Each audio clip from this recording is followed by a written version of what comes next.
Ladies and gentlemen, Yusek Clarissa Castro, the Palace Officer. Magandang umaga, Malacanang Press Corps. Welcome sa ating press briefing ngayong araw, March 14. Good news ang hatid ng Department of Transportation, lalo na sa ating mga commuters. Kahapon nga ay binuksan sa publiko ang SM North EDSA Concourse at Busway Station. Bukod sa bagong disenyo ng istasyon, sinigurado ng DOTR na may mga elevator at ramps ito para maging accessible para sa mga PWD, senior citizens at mga buntis. Hatid ng bagong istasyon na mapabuti at mapaginhawa ang biyahe ng bawat commuter para makapaglaan sila ng maraming oras kasama ang kanilang mga pamilya at mahal sa buhay. At ngayon, ready na po tayong sumagot ng inyong mga katanungan. First question po, Alvin Baltazar, Radyo Pilipinas.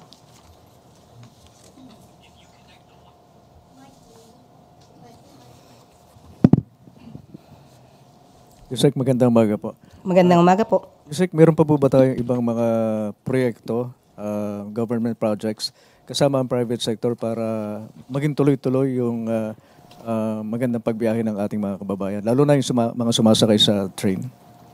Opo, katulayan nga po ay nagkaroon po kami ng meeting with DOTR Secretary Vince Tison. Ito po ang kanyang mga proposed programs. Okay, kabilang po dito sa kanyang mga nabanggit ay ang magkakaroon po tayo ng Metro Manila Subway. Ongoing na po itong project na to, yung Metro Manila Subway Project. North-South Commuter Railway Project at EDSA Busway Project. Magkakaroon din po tayo, as of now, meron po tayong Cebu Bus Rapid Transit at ang Davao Public Transport Modernization. Yusek, maganda yung project doon sa kabubukas lang, doon sa may isang shopping mall. Meron bang plano ang government para magkaroon pa ng similar project dito sa National Capital Region? Meron pa po, nabanggit po nila, magkakaroon pa rin po tayo ng katulad ng ganyang estasyon. Dito po sa Ortigas Station, Asiana EDSA Bus Station at so far yun po. Ito po ay may kaugnayan sa kasunduan po ng DOTR at SM Prime Holdings. So asahan po natin ang mas magaganda pa pong istasyon. So more public-private partnership, Yusek? Ito po ay kinabibilangan po ng iba ay donasyon din po, tulong din po ng ibang mga private sectors. Salamat po, Yusek. Okay. Next. Kenneth Pasyente, PTV4. Good morning po, Yusek.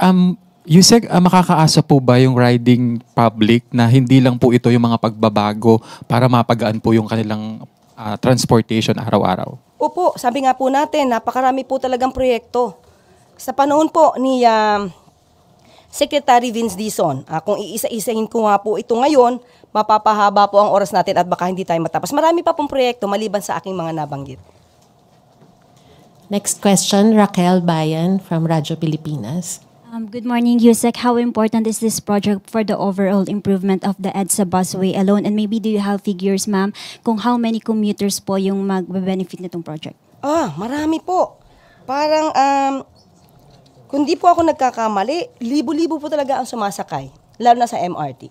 So, sa mga ganito po, na mga saka po sa sa ating sa busway po. So, sa atin po ay mabibigay ko po siguro sa inyo ang ibang mga kopya po nito. Para po maintindihan po natin at mapakita po natin kung ano po yung mga proyekto ng DOTR. But ma'am, how important is this po for the overall improvement of the EDSA busway system? It's very important, especially it will be so accessible. It would be easy for the commuters to use these facilities. So definitely, what we are catering now is the public and the commuters. Next question, Luisa Cabato, Inquirer.net. Good morning, ma'am. May we get a confirmation from Palace if nangako po talaga si President Marcos kay Senator Bato na hindi siya gagalawin ng ICC? Wala po kami napag-usapan kung personal po niya itong sinabi. Sa ating pong pagkakaalam, ang sinabi po niya ay wala po at hindi po, wala pong jurisdiction ang ICC at hindi po makikialam, hindi makikipag-cooperate ang administrasyon sa ICC. Pero never po naman niyang nabanggit na hindi po tayo makikipagtulungan sa Interpol. Next question, Tristan Odalo, Newswatch. Hi, Yusek. Good morning po. Ma'am, former President Duterte is set to appear sa ICC tonight. Siguro po, could you enlighten us on ano po bang extent ng government assistance na maaaring ibigay kay former President Duterte throughout this proceedings po?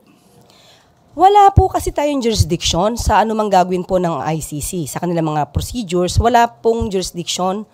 At after natin dala po ang dating Pangulo sa ICC, wala na po kamay o responsibilidad ang gobyerno kay dating Pangulong Duterte. Pero, base po sa RA 9851, bilang Pilipino, hindi lang dahil bilang dating Pangulo, si dating Pangulong Duterte, kailanganin din po natin ang gobyerno na ma-assure po, masigurado natin na nagkakaroon po ng fair trial. Lalong-lalo na po, Pilipino po ang dating Pangulong Duterte. Okay, pero lahat po ng mga gastusin, like for example, for legal counsel and all, private capacity na po yun ni former President. Sa kanya dapat manggaling yun? Opo. Kahit nga po sa mga complainants, hindi rin po yan talaga sagot ng gobyerno dahil may kanya-kanya po silang mga abogado at sabi nga po natin, wala po tayong responsibilidad or wala tayong hand over the ICC proceedings. Last question na lang po, Yusek. Si former Senator Trillanes, sinabi niya po in one of his interviews na there could be a cease order coming from the ICC sa mga Duterte assets while the trial or the investigation is ongoing. If maglabas po ang ICC ng ganong klaseng order to freeze the assets of the former president, will the government comply on that particular order? Kung meron naman po tayong batas at inaalaw po tayo, ipakita lamang po nila, tayo po yung magkukomply dahil lagi po, sinasabi natin, lahat po ng gagawin natin dito ay dapat lamang base sa batas. Okay, next question po. Eden Santos, Net 25. Yes, good morning po. Sabi po, the Office of the President said it paid for the private jet that brought former President Rodrigo Duterte to The Hague or The Hague. Paano ba bigkasin yun? The Hague. Baby, do you confirm po itong statement na to na ang Office of the President ang gumastos po dun sa pag-fly kay former President Duterte using a private, is it a jet plane or yung pong ginamit na last na? Opo, ina-admit po na ang palasyo po, ang nagbayad, ang gobyerno po, ito po ay may kaugnayan sa assistance po na ibinigay natin sa Interpol. So, sabi nga natin, kapag hiningi po ang assistance, siyempre po dapat kumpleto po. Dahil kung wala naman po na ipoprovide na sasakyan para madala po ang dating Pangulo sa ICC, parang hindi rin po naging kumpleto ang pagtugon natin sa ating commitment to the Interpol. Magkano po yung, kung meron na tayong estimate na ginastos dun sa pag-travel po kaya FPRRD? Wala po tayong kompletong detalye about that. At maaari po siguro ay hindi ko agad masasabi kung meron man po dahil meron pong kaugnayan ito sa isang pribadong korporasyon. Yesterday po, medyo hindi kasi ako nakadalo dun sa briefing. Naikwento po nung ating mga officer from the PNP, CIDG, na yung ginawa pong pag-aresto kay FPRRD, yung naging attitude po nung mga pamilya na nagwala, parang gano'n, nagsisigaw, nagmura. Yung po bang ganong attitude, ay is it normal or sa tingin nyo hindi po? Normal lang sumigaw at magmura? Pamilya po yun Hindi po natin mawawala na gano'n na maging damdamin. Pero since ito naman po ay matagal nang pinag-uusapan at aminado naman po ang dating Pangulong Duterte na may kaso naman po sa ICC. At nabanggit nga rin po niya sa kanyang talumpati sa Hong Kong na meron siya nadidinig na warrant of arrest. Pati nga po si Senator Bato, inamin niya na mayroon. Kaya hindi siya sumama sa Hong Kong. So, normal ang magkaroon ng ganong klaseng damdamin. Pero siguro dapat malaman din po natin lahat kung hanggang saan yung hangganan. Kung hanggang kailan pwedeng mag-react sa kapulisan. Kung ginagawa ang tama, nandoon ang mga dokumento, tingin ko dapat sumunod din tayo po sa batas. Iba po kasi yung sitwasyon na hinuli ka, pero wala kang ginawa, hindi ka caught in the act, or walang warrant of arrest. Pero dito po lahat ay naipakita. May warrant of arrest, nandiyan po ang Interpol. So siguro mas maganda po kung naging kalmado rin ang mga kamag-anak po ni dating Pangulong Duterte. So you're saying, sinasabi niyo po ba yan dahil based on your own experience din po dun sa nangyari sa kliyente ninyo? Parang sort of ganon. Okay, sasagutin kita dyan. Unang-una, nalaman niyo ba kung ano yung totoong kwento? Yung aking kliyente, this is so too personal na pag-usapan dito, but I will explain. Yung ating naging kliyente doon, hinuli, again, uulitin ko, di ko po alam kung nandito kayo nun. Hinuli ng walang warrant of arrest, walang kaso, at hindi man lang sinabihan yung kliyente ko ng nature of the case. Ang sabi, confidential. What should the counsel react? And how would the counsel react on that?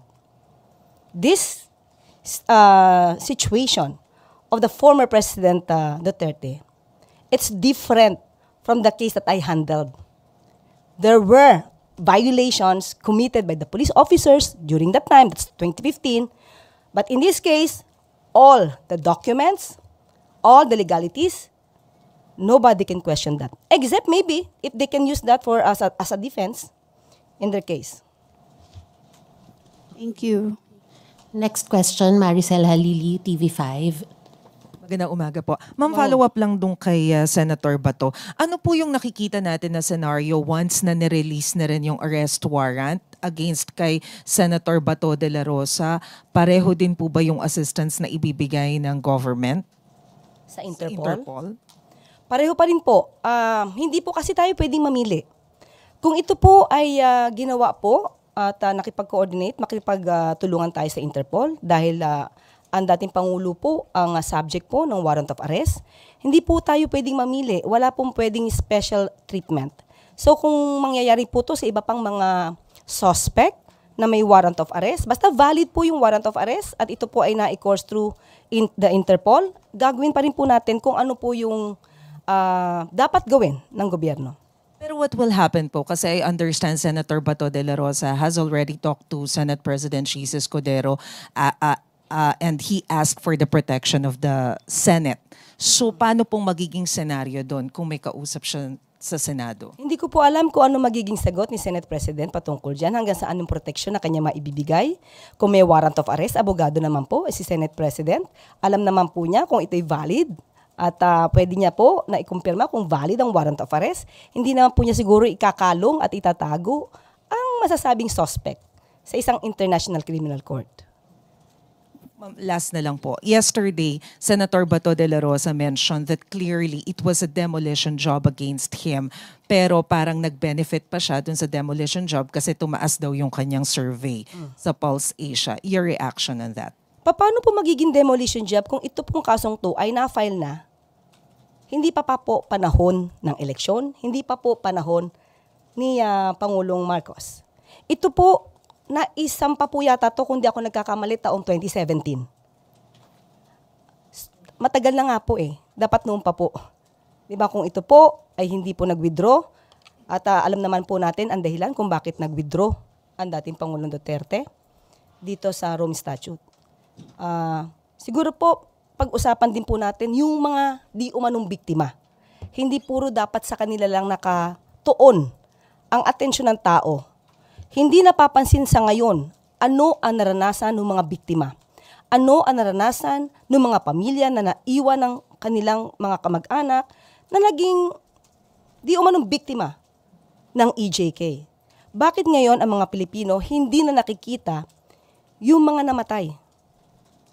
Bakit na pagtutuunan natin ng pansin yung pinagbibintangan na pumatay at nagpapatay? Bakit parang nag-glorify pa natin sa ngayon? Yun ang naaakusahan ng murder and crimes against humanity. Sana po ang taong bayan, buksan naman nila yung isip. Tingnan po nila, ano ang naramdaman ng mga tao, ng pamilya na naging biktima ng EJK. Sorry, how far are we from achieving justice for those victims? Doon po sa ICC, EJK. ng EJK. Sa ngayon po, alam ko po may mga naka-pending po na complaints. Pero ayun nga po, kay SOJ Remulla, yung mga complaints naman po, kung di ako nagkakamali, yung complaints po sa ICC, ay hindi naman po yan itatouch. So most probably, para hindi po magkaroon ng overlapping ng cases at para hindi masabi namin magkaroon ng double jeopardy in the future. So, tignan po natin at tatanungin ko po rin si SOJ patungkol sa mga pending cases patungkol po dyan. Next question, Annalisa Berano, Bombo Radyo. Yusek, good morning.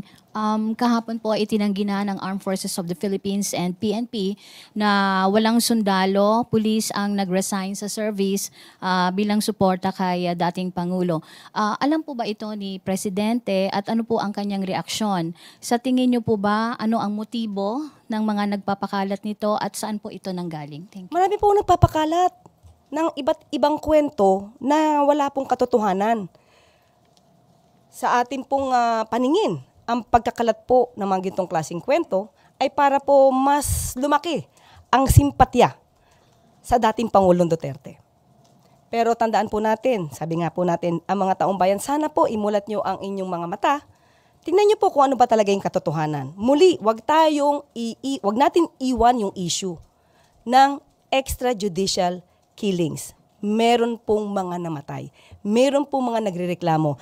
At ang mga nagrereklamong ito ay noong pa po 2017. Hindi po ito sa panahon ni Pangulong Marcos. Okay.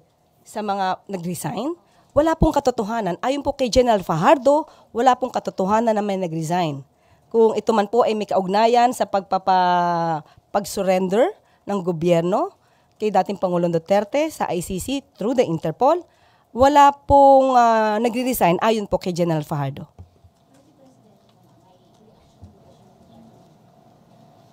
Kung wala pong nagre-resign, mas maganda po, di masaya po siya. Thank you, ma'am. Next Wala question. po, loyalty check, wala po. Dahil kampante po ang Pangulo na ang ginawa po naman ng administrasyon ay naaayon sa batas. Next question, Ivan Mayrina, GMA7. Yusek, magandang tanghali. Kaugnay ito nung sinasabi ni Senator Bato that he feels betrayed to the max. Those were his words. Na nangyari po ito sa kabila ng pagsigurong personal sa kanya ng Pangulo na hindi siya gagalawin ng ICC. May lumutang din pong allegedly a letter to the Vice President Sara, assuring her of the same thing, that the government will not cooperate in any way, shape, or form with the ICC, and that the President will always protect the sovereignty of the country at all times. Is there such a letter? Wala po. Nag-meeting po kami kanina ni Pangulo, kasama po ako sa meeting kanina. Hindi po namin napag-usapan kung may letter. Mm-hmm. So, kung patungkol naman po kay Senator Bato, unang-una po, ulitin natin, hindi po tayo pwedeng magkaroon ng special treatment. Ang betrayal po sa isang tao, kung siya naman po ay naaakusahan, hindi po ito masasabing isang issue. Mas dapat po na ang Pangulo, ang gobyerno, ay hindi nagbe-betray sa batas. Hindi siya nagbe-betray kung anong interes ng bansa. Hindi siya dapat nagbe-betray sa mga taong di umanong naging biktima ng EJK. Hindi po pwede na dahil lang po naging kakilala, nakasama po, kung kailangan managot, dapat managot. Sabi naman po nila, sila naman po ay walang kasalanan. Hindi po ba't napakabilis naman nilang madidepensahan ang kanilang sarili at mapapabilis siguro ang pagtapos ng proceeding sa ICC kung sila mismo ang magdidepensa sa kanilang sarili dahil wala silang kinalaman ayon sa kanila. Ang tawag po ni Senator Bato sa katwiran ng gobyerno that we are cooperating with the Interpol and not with the ICC ay flimsy. Because The President allowed it. That's why it happened. Ganun po ang kanilang katwiran, nakikitang katwiran. Maaasahan po talaga natin yan sa kanila. Dahil sila po yung naging concerned parties dito. Maaasahan po natin ang ganyan damdamin. Pero hindi po niya pwedeng diktahan kung ano po ang ikikilos ng administrasyon. Lalong-lalo na po kung ito naman po ay mayroong patungkol sa ating commitment sa Interpol. Next question, Pierre Pastor, Bilyonaryo. Just concerned about the First Lady, Yusek. Wala pa kaming nakikitang video of her that she's back and kung nasaan po siya and if she's okay. Tungkol po dun sa case na ibinibintang sa kanya. Wala pong katotohanan. Dahil po nung Monday po, dumating po siya dito, kung di po ako nagkakamali, mga 5 o'clock na madaling araw. Dahil po meron po siyang sinend sa aming video, sa amin po, na supposed to be na makakamit niya na pagdating po niya, 5:58 po ang nakaregister po sa akin na oras na aga nga po eh. She's back and ready for a meeting.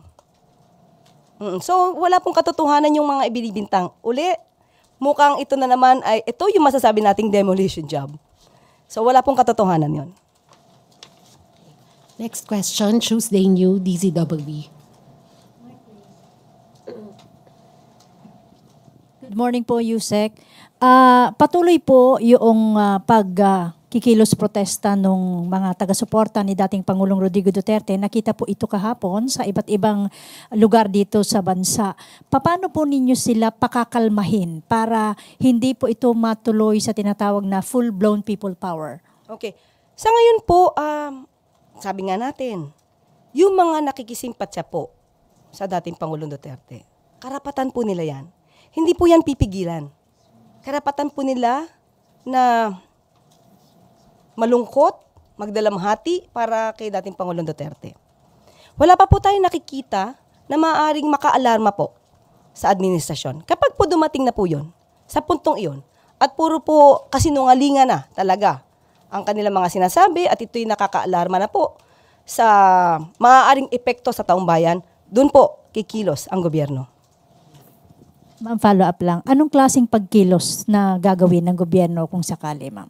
Kung ito naman po ay dumadami at puro po mga fake, ayoko na pong banggitin ng fake news, puro kasinungalingan ang mga pinapangalandakan, especially sa social media, hindi po pwedeng tulugan ng administrasyon ito. Sa ngayon po, pinapahintulutan po natin, allow naman po ito, just to express the rights. They have to exercise that right of freedom of expression. Pero kung susobra po, of course, magkakaroon po tayo ng plano kung paano po ito masasawata para po ito ay para sa gobyerno, para sa taong bayan. Kapag ka po kasi nagkaroon ng demolition, or destabilization, hindi po pwedeng tulugan ng gobyerno to. Lalo po na ang gobyerno naman ay sumusunod lamang sa batas. Gumagawa lamang ng kanilang tungkulin. Ganun po. Last, ma'am, ano ang extent o ano po ang triggering factor para umaksyon na yung gobyerno sa ano yung hangganan na inaantay para sabihin na, oops, tama na yan, pigilan na natin yan? As of now, napaka-hypothetical ng question. Titignan po natin kung paano. Thank you po. Next question, Maricar Sargan, Brigada. Good morning, Yusek. Other matters lang po. Nakarating na po ba kay President yung ulat po na may mga resident ho ng Palawan na na-detained sa China na alleged spy daw po? Parang wala pa po. So far, so far. Aalamin po natin kung meron pong ganyang pag-uulat. Wala pa po kami natanggap. Hindi po nabanggit sa amin kanina. So, tingnan po natin. Baka po kung anumang pag-uulat yan ay kailangan pag-usapan agad. Thank you po. Okay po. Christian Yosores, Radyo 630. Good morning po, Yusek. Balik lang po ako dun sa yung kay FL po. Natunto na po ba ng Palas kung sino yung nagpakalat ng information doon and ano pong planong gawin ng palasyo? Nakita po namin sa reaction ni FL. Ang pinakahuling sinabi niya ay dapat hindi nga po siya yung nagiging issue. Ang dapat na pinag-uusapan po talaga ay ang Pangulo, kung ano yung mga naging proyekto ng Pangulo. Hindi po niya ito dinaramdam dahil alam naman po niya ang katotohanan. At kami po mismo, ako po, I can attest na nakasama ko po siya sa meeting. Kaya po, yung mga ganyan pong kwento, sana nga po magmulat ang mga tao. Yung mga taong nagpapakita po niyan, social media, na wala pong kredibilidad, kung hindi po nanggagaling mismo sa mainstream at wala pong ebidensya, sana po wag kayo agad maniwala. Pero wala na pong planong magsampa pa po ng reklamo. Hindi po ganun ang ugali ni First Lady. On another topic lang, ma'am. Binigyan po ng 24 hours ng Supreme Court yung mga respondents para sumagot doon sa petition for a writ of habeas corpus na mga anak ni dating Pangulong Duterte. And one of the respondents po is the Executive Department through ES Bersamin. Would you know, ma'am, kung natanggap na po ni ES yung notice ng SC and kung sumagot na po? Wala pa pong pagsagot. Ang alam ko po ay magkakaroon po sila, tire-represent po sila ng government lawyers. So tignan na naman po natin ang susunod na hakbang. Thank you, ma'am. Okay, thank you very much, Yusek Castro. Okay? At dito po nagtatapos ang ating briefing. Maraming salamat, Malacanang Press Corps, at magandang tanghali para sa Bagong Pilipinas.